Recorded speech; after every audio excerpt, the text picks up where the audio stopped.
Welcome to the GDPR Weekly Show, one of the top 5 GDPR podcasts worldwide. Here is what's coming up in this week's episode. So, coming up in episode 115 of the GDPR Weekly Show, we have news that Marriott Hotels has finally agreed on a penalty for its data breach with the ICO. We then have news that Experian has been served with a GDPR Enforcement Notice by the ICO here in the UK. And then we travel over to Amsterdam, where Uber faces GDPR lawsuit over its robo-profiling algorithm. And I'm sure for all of us in the UK, we've heard quite enough of algorithms in the last few weeks, but it'd be interesting to see how that case develops. We then return to the UK and to Scotland, where the Scottish Ambulance Service has suffered a major data breach. And then we travel across to Sweden, where there's been a data breach at Gothenberg in Gothenburg. Staying in Scandinavia, we go to Finland, where there's been a data breach at a Finnish psychotherapy clinic. Then travelling right across to the other side of the world, we travel to Australia, where we look at their review of their Australian Privacy Act. We then travel to America, where the law firm engaged by Google has suffered a data breach. And finally, we come back to the UK and ask, are class actions the new legal norm for GDPR compensation cases? So as usual, a mixed range of articles for you this week. We hope you find the articles useful and informative. Further on in this episode of the show, you will hear about a special episode of the GDPR Weekly Show. It's going to be a live episode, which we're going to bring to you at 2 p.m. on the 17th of November. So please put that date in your diary. It's 2 p.m. GMT. It will be a live show. We'll be taking questions during the show. And specifically, the show will be looking at what changes need to come about for UK companies who have clients in the EU, or suppliers in the EU, or employees in the EU, and also the contra of that. So for EU organisations, if you have clients, suppliers or staff in the UK, what changes you're going to need to make to your GDPR regime from the 1st of January, and it's quite a sweeping change. And so we're going to discuss that in detail, as I say, in this special episode of the GDPR Weekly Show. It will be on Tuesday the 17th of November at 2 p.m. GMT. The show will be recorded so you can catch it afterwards, but we'd urge as many of you as we can to join us live, because then you'll have the opportunity to ask questions as the show progresses.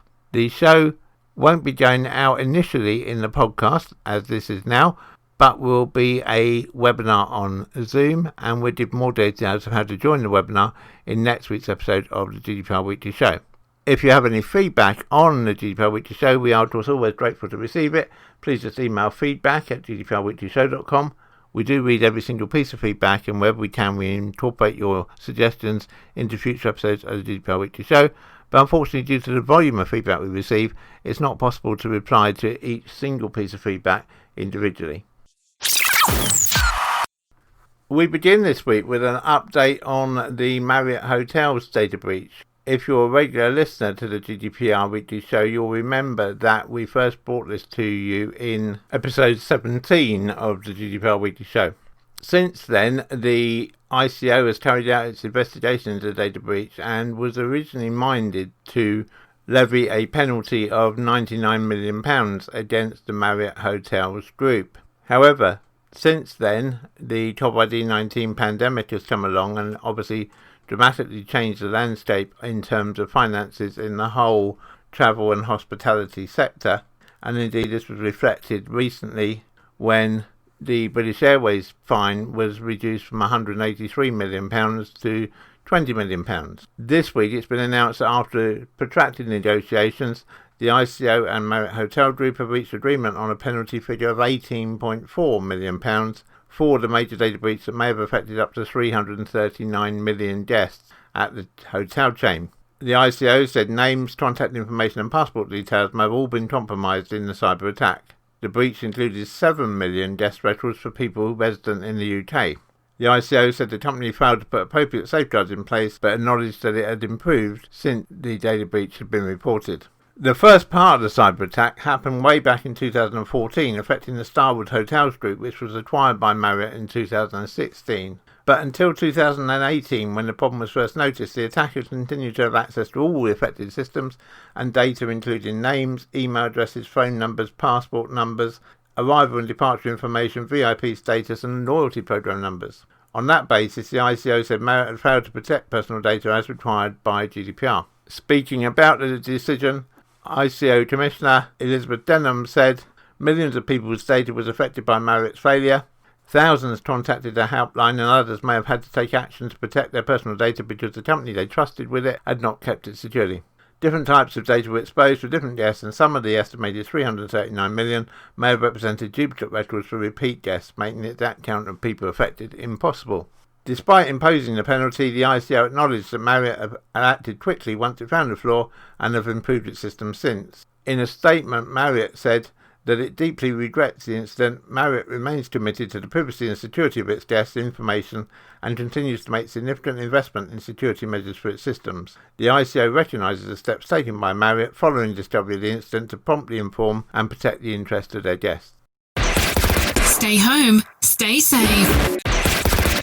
Another long-running investigation took a major step forward this week when the ICO issued an enforcement notice against credit reference agency Experian under Section 149 of the Data Protection Act 2018. The notice requires Experian to make fundamental changes to its offline direct marketing practices and was issued after the ICO undertook a 2-year investigation into the use of personal data by data broking businesses Experian, Equifax and TransUnion.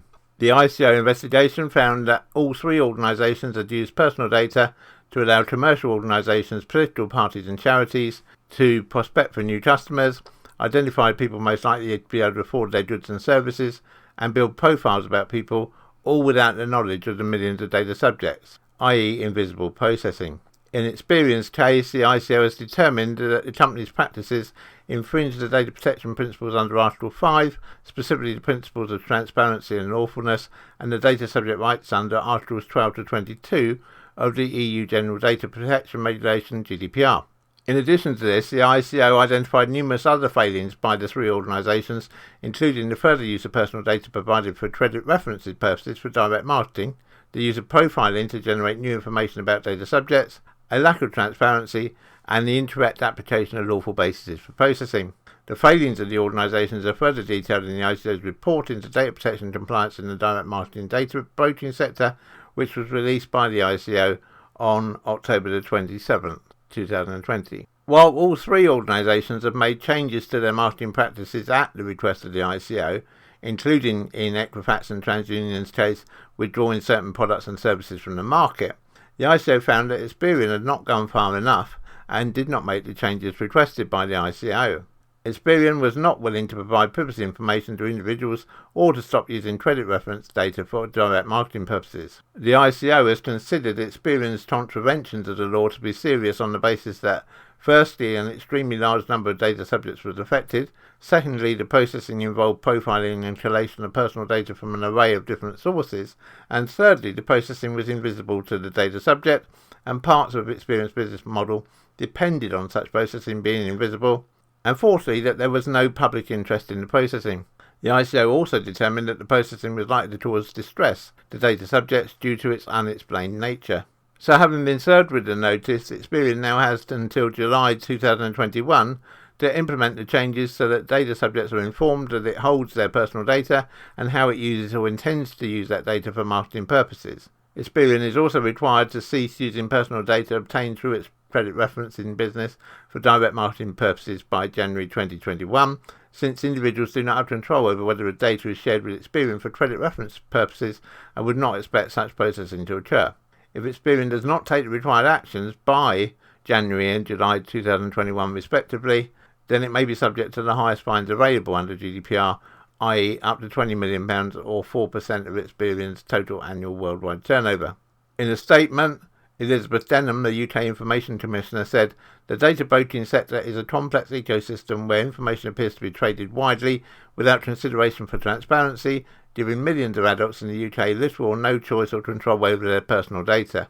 The lack of transparency and the lack of lawful basis, combined with the intrusive nature of the profiling, has resulted in a serious breach of individuals' information rights." Elizabeth Denham also said that she expects other organisations in the data broking sector to make the same commitments as Equifax and TransUnion with regards to putting the legal rights of individuals first. Experian have issued a very brief statement saying that they intend to appeal against the enforcement notice. And so this case rumbles on, and we will of course continue to bring you regular updates on the Experian case in future episodes of the GDPR Weekly Show. What's up, Mike? I'm fed up. I wish I had a new job. Have you tried Jubal? Jubal.org. We help people find jobs. Great, I'll try it now. To the Netherlands now, and Uber is facing a legal challenge over its automated robo-filing algorithm that allegedly breaches Article 22 of GDPR. The App Drivers and Couriers Union, ACDU, has filed a complaint in Amsterdam District Court, where Uber's data resides, representing 4 former drivers for Uber from London, Birmingham and Lisbon in Portugal. The ACDU said that in each case the drivers were dismissed by Uber after being flagged up for fraudulent activity. The claims, which the drivers deny, have not been reported to police, but Uber deactivated the drivers' accounts. The union also alleged that Uber never gave the drivers access to any of the purported evidence against them, nor does it allow them to challenge or even appeal their terminations. Under the UK's Data Protection Act 2018, Article 22 of GDPR, individuals have the right to certain protections from any automated decisions which create negative effects that are not carried out with meaningful human intervention. 2 of the drivers were based in London. One was dismissed after Uber said its system detected irregular trips associated with fraudulent activities. The other was dismissed for the installation of and use of software which has the intention and effect of manipulating the Uber driver app. Neither driver was given any further explanation or any right of appeal, the ACDU said.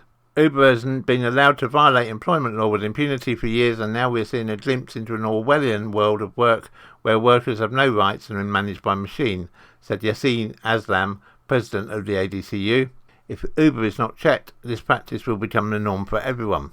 The legal challenge comes just a month after Uber won back its London operating licence after proving its system was fit and proper. London-based drivers who are dismissed by Uber are automatically reported to Transport for London, TfL, who may take licensing action against them. However, James Farrer, the ADCU's General Secretary, told the BBC that Uber refused to give additional details to TfL because it would compromise its internal security. Uber provides requested personal data information that individuals are entitled to, said a spokeswoman for Uber.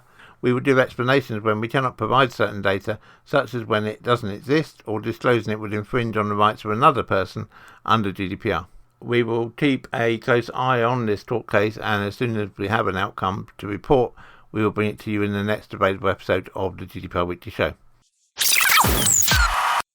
To Scotland now, where the Scottish Ambulance Service has apologised to staff in Marriott after a serious data information breach. The Scottish Ambulance Service has launched a detailed investigation into how confidential details of employees were left in a garage in Forres. Moray MP Douglas Ross has raised the issue with Scottish Ambulance Service bosses after being contacted by a whistleblowing member of staff. It is claimed documents containing personal information about employees were allegedly removed from a file within a local manager's office. Mr. Ross was told that the notes were read by members of staff and then discarded into a cardboard box and placed into a storeroom. It is claimed the box was later transferred to the Scottish Ambulance Service base in Forres and left in a Scottish Ambulance Service garage where workers were again able to view the documents. Mr. Ross said, "This appears to be a serious breach of GDPR on the safe storage of sensitive and confidential material. It is very concerning to me that this has happened within what should be secure areas of Scottish Ambulance Service premises in Moray. The fact that these documents seem to have been passed around some of the staff is worrying. I've made clear in my communication with the Scottish Ambulance Service that instances like this can be very damaging for staff morale. Staff confidence in the ability of the Scottish Ambulance Service to securely store confidential material will also be seriously undermined. The Scottish Ambulance Service is, however, taking this seriously, and a full and detailed investigation is now underway."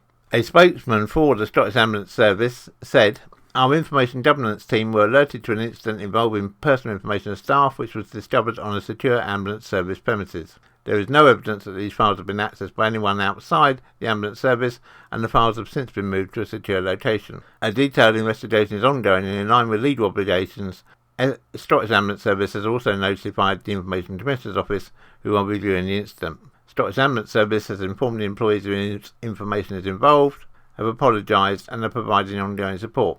We will be reviewing all learnings from this full investigation and will implement any actions identified.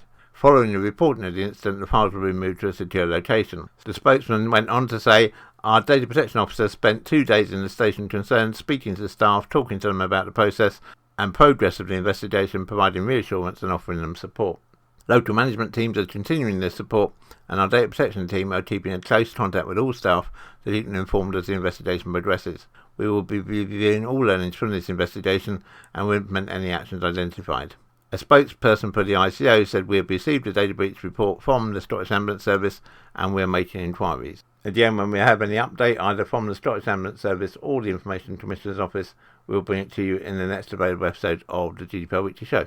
What this data breach does illustrate once again is that GDPR isn't just about data that's held on computers.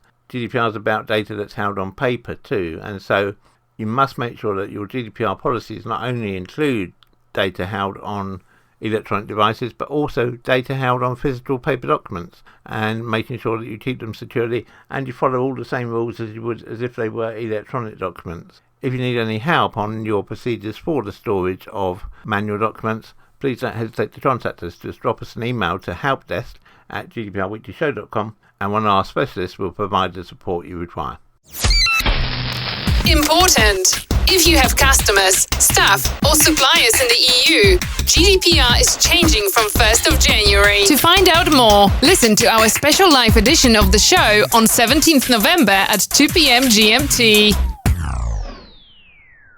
To Sweden now, where a data breach has leaked thousands of sensitive documents, including the blueprints of bank vaults after a cyber attack. Janibo, based in Gothenberg, specialises in enhanced security for buildings, such as fire safety measures and security doors. Around 38,000 files have been publicly exposed this week as a result of the well-organised cyber attack which happened back in August. According to Swedish media, data including drawings of bank vaults, monitoring and alarm equipment and security functions for ATMs was all available to download. Other sensitive documents include information from the Riksdag, the supreme decision-making body of Sweden, and classified drawings of the Swedish Tax Agency's office in Sundbyberg.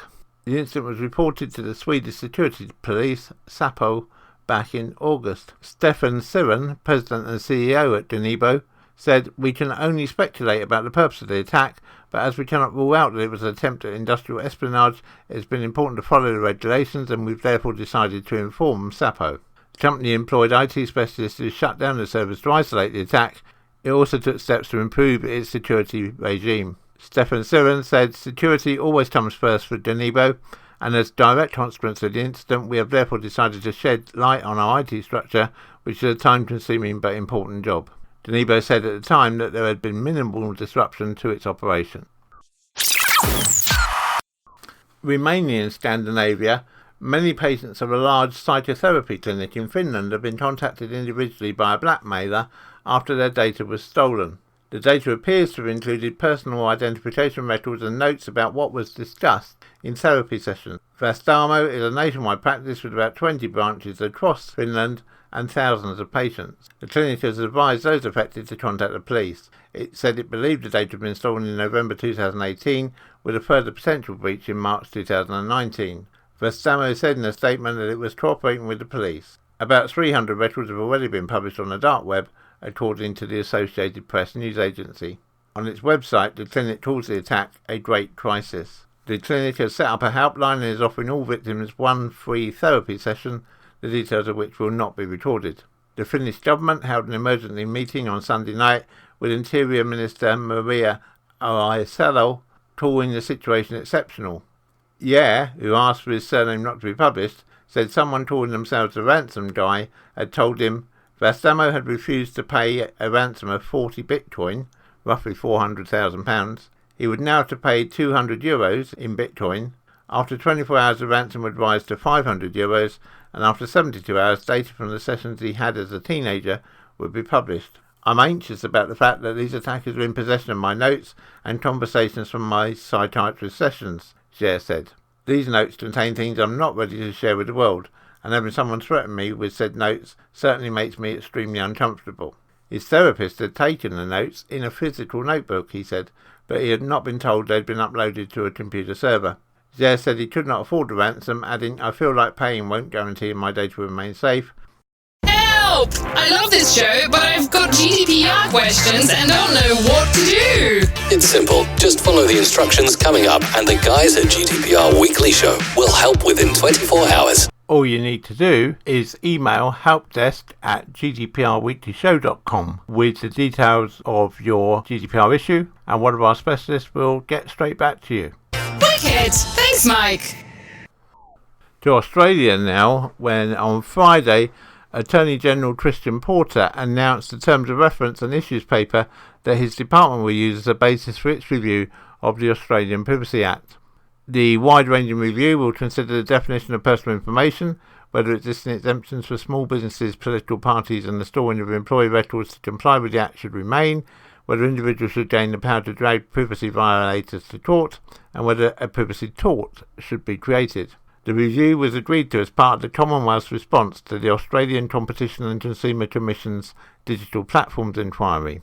The review, which has posted some 67 questions for submissions to respond to, has asked whether the definition of personal information should be extended to inferred personal information, as well as whether additional protections should be extended to de-identified, anonymised and pseudonymised information. Of particular interest in the paper was the failure of Australian privacy laws to be compatible with those in Europe, especially GDPR, with exemptions created in Australian law 2 decades ago being a roadblock. The Australian Law Reform Commission, ALRC, noted that no other compatible jurisdiction, the United Kingdom, New Zealand, Canada and the European Union, exempts small business from general privacy law, the paper said.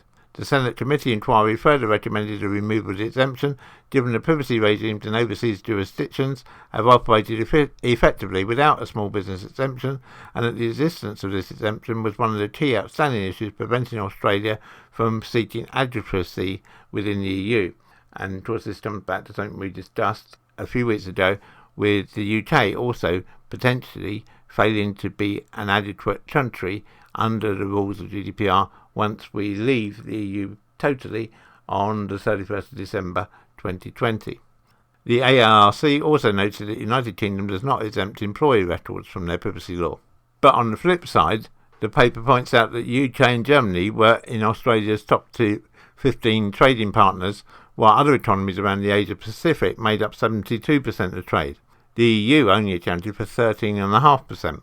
As less trade is undertaken with the EU than within the APEC region, the government's recent priority has been to ensure adequate privacy protections within and between APEC economies, the AGD said. Requiring businesses to comply with different information handling requirements under the Act and GDPR could result in a regulatory landscape that is overly complex. On the other hand, compliance with GDPR may give business a competitive advantage in engendering consumer trust. Currently in Australia, if a business has revenue under $3 million Australian dollars, it is exempt from the Privacy Act, and the paper wrestles with the idea that whether a threshold should remain, and if so, what should be in place, since businesses under that threshold could handle sensitive personal information, yet maintaining the threshold could increase compliance costs for those small businesses. The paper raises the prospect of requiring organisations requesting personal data to implement defaults to make collection of information opt-in. It also asks whether individuals should be made to consent for each purpose and time their information is collected, and whether the core concept of consent was effective. The paper also asks whether there should be higher requirements to destroy or de-identify personal information that is held by organisations, and whether Australia should have a right to erasure, which would bring it into line with GDPR's right to be forgotten. The potential of handing Australians the power to initiate court action to seek compensation from privacy breaches was also raised. Australians currently can only directly apply for an injunction, and questions on how to stop the courts being filled with actions over trivial breaches, such as funneling complaints via the Office of the Information Commissioner for Conciliation or capping damages, is also being asked in the consultation. The paper also discusses whether the idea of a statutory tort of privacy was needed, with the AGD saying it would allow for privacy breaches not covered by the Privacy Act to be tort, but also that a recent criminal legislation may lower the need for such a tort. A key issue for the design of a statutory tort of privacy is the types of liability it would cover. That is liability based on intention, liability based on negligence, or strict liability, the AGD said.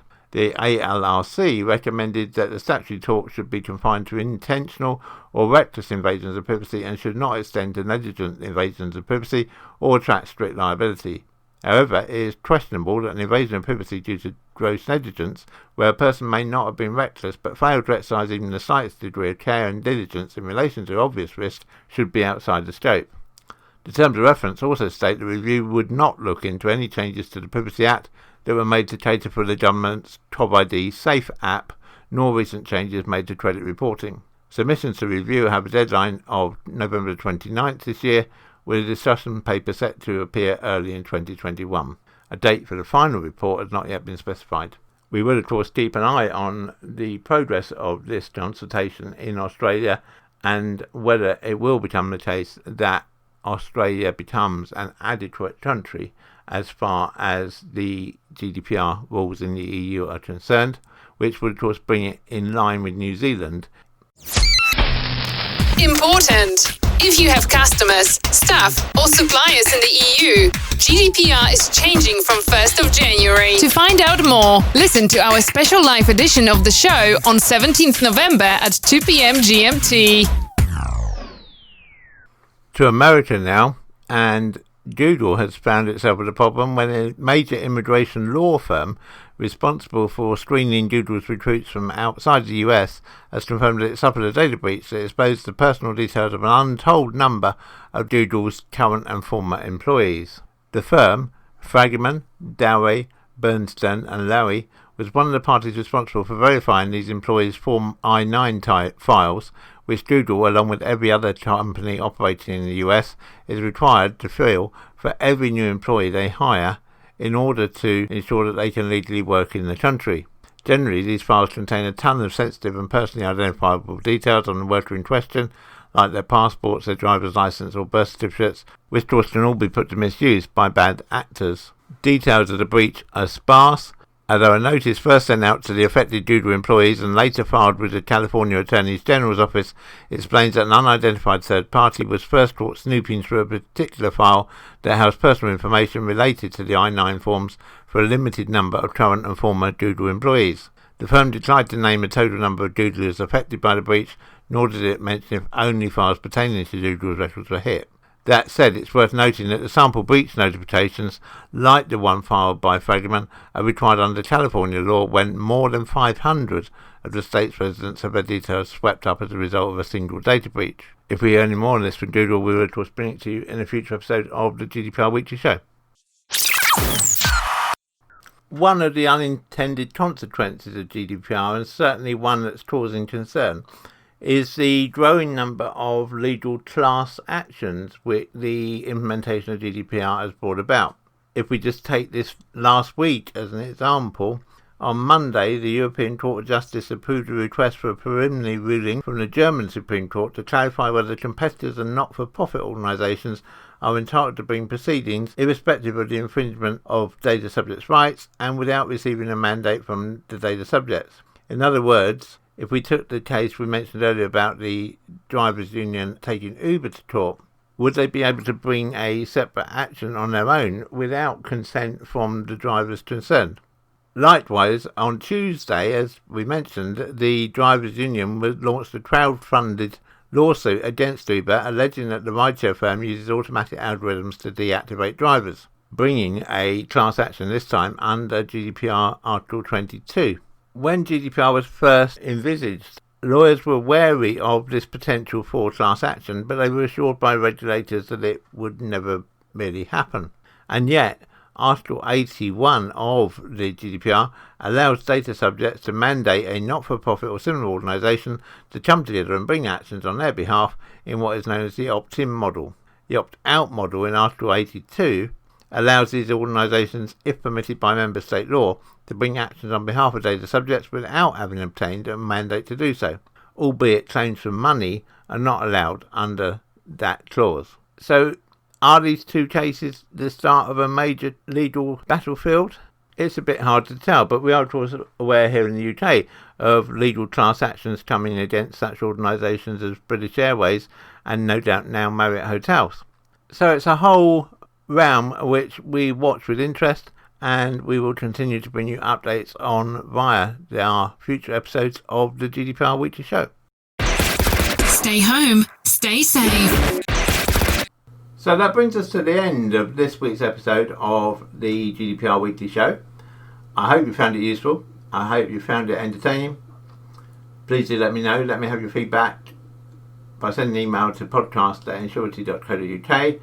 You can find out more about us at Insurity at www.insurity.co.uk. And I look forward to speaking to you again, same time, same place, next week. Have a good week, everybody, and remember to keep your data safe. And cut. That's a wrap. The GDPR Weekly Show is an Insurity production. Follow us on Facebook at www.facebook.com/Insurity. Until next time, bye-bye.